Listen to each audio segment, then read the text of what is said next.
দর্শক, আমরা যেটা লাইভে বলেছিলাম যে একটার পর একটা অ্যাম্বুলেন্স কিন্তু আসছে এবং আমরা কিন্তু এখন পুরো রাস্তায় বের হয়ে এসেছি, মেইন রাস্তায়। সেখানেও কিন্তু আমরা দেখছি অ্যাম্বুলেন্সের সারি এবং হাজার হাজার জনতা এবং অনেক কিন্তু এখানে যারা আছে তারা অনেকেই আছে যারা অভিভাবক। ঘটনা হইতেছে এখানে হইতেছে বিমানবন্দর, এখানে হইতেছে আপনার মেট্রো রেলের ডিপো এবং প্রাণকেন্দ্র উত্তরা সেক্টরের মধ্যে এবং মাইলস্টোন স্কুল অ্যান্ড কলেজ, এটা একটা বিভাগ, অনেক নাম করা একটা স্কুল।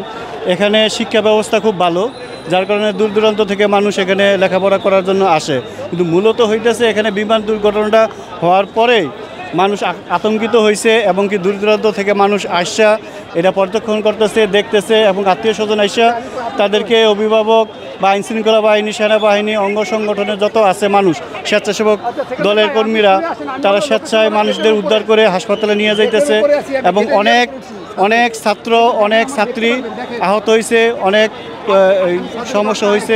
বিমানটা এখানে হইতেছে প্রশিক্ষণরত বিমান, এটা প্রশিক্ষণরতভাবে থাকা অবস্থায় এটা ল্যান্ড মানে এখানে অটোমেটিকভাবে পড়ে গেছে। পড়ে যাওয়ার পরের থেকেই এই বিস্ফোরিত হইয়া আগুনের অগ্নিকাণ্ড হইয়া অনেক মানুষ আগুনে পুড়ে আহত হয়েছে। হ্যাঁ, এখানে তো পরিবারের থেকে মানুষ, এলাকা ভিত্তিক মানুষ আসছে, তাদের পরিবার আসছে, আইসা এখানকার অনেক মানুষ জড়ো হয়েছে।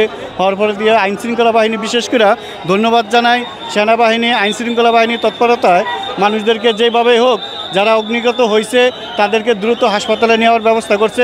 এর জন্য আমি সবাইকে ধন্যবাদ জানাই এবং দেশবাসীর কাছে দোয়া প্রার্থনা করি যারা অগ্নিগত হয়েছে তাদেরকে যাতে আল্লাহ তাআলা অতি সত্ত্বয় সুস্থ করে দান করে এবং বাংলাদেশে যাতে সবাই দোয়া করে যাতে এরকম অনাকাঙ্ক্ষিত ঘটনা যাতে আর না ঘটে।